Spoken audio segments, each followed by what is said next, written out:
आशा की किरण। ભગવાનના ભક્તો યાદ રાખ, તમે ભલે ગ્રહસ્થી હો, ભલે સંસારી છો, પરંતુ તેમ છતાં જીવન તો એવું જ જીવવું પડે. એક પોતાની પત્ની સિવાય જગતની તમામ નારી પ્રત્યે મા બેન દીકરીની ભાવના કેળવવી પડે.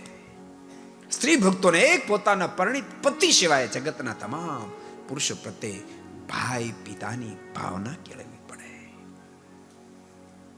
આપણે ભારતીય છીએ ભક્તો, આપણી જે મહાનતા છે ને સંપત્તિથી નથી, કારણ કે આપણા કરતા તો કઈક દેશો સંપત્તિમાં અનેક ગણા આગળ છે, અનેક ગણા આગળ છે. ક્યારેક ક્યારેક વિદેશની ધરતી પર જાય તેમ લાગે કદાચ આપણે 25-50 વર્ષ કદાચ એને નહીં આપી શકીએ, એટલા આગળ છે. પણ ભૂલતાની સંપત્તિમાં આગળ છે. સંસ્કારની અંદર આધ્યાત્મિક ક્ષેત્રની દ્રષ્ટિએ દુનિયાના ટોપ લેવલ કોઈ દેશ બેઠેલો તો માત્ર ને માત્ર ભારત દેશ છે, હિન્દુસ્તાન છે. અને દેશના આપણે સંતાનો, દેશના આપણે સંતાનો છીએ. માટે મારી તમને ભલામણ છે, ભગવાન ભક્ત ખૂબ દિવ્ય જીવન જીવજો. ભગવાન સ્વામિનારાયણ તો ત્યાં સુધી બોલ્યા, મત સંપ્રદાય લિંગમ ચ વિવૃધો બતિર તમમ સ્ત્રી આદિ સંશક્ત પરિત્યજ્ય સદૂરતા. મત સંપ્રદાય લિંગમ ચ વિવૃધો બહિરુત્તમમ.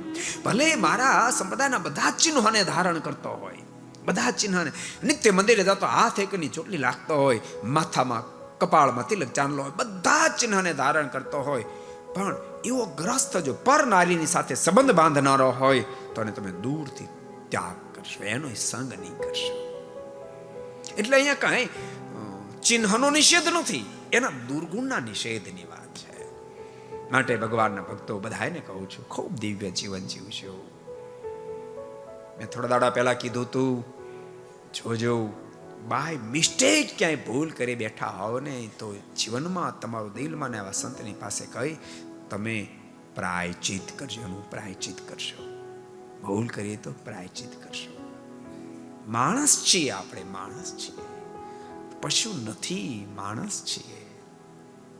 એમાં સજ્જનમાં આપણી ગણતરી આવે, સજ્જનમાં ગણતરી આવે છે. ભક્તો, બળદા કેરી ખાટી બળબા જેવું નીકળે તો કાંઈ ટેન્શન ન હોય. પણ 150 કિલો કેસર કેરી લાવીએ, 150 કિલો કેસર લાવી એ ખાટી નીકળે તો દુઃખ થાય કે ન થાય? જય સ્વામિનારાયણ. બળદા તો ખાટા જ હોય, એમાં કાંઈ ટેન્શન વિષય છે જ નહીં. પણ કેસર ખાટી નીકળે તો એનું દુઃખ, એની વેદના થાય.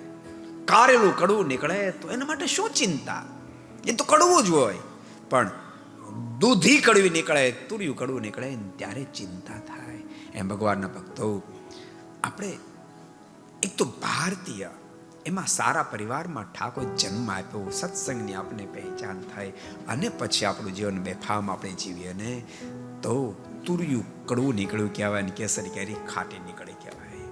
માટે ભગવાનના ભક્તો એ ભૂલ હોય તો સુધારજો.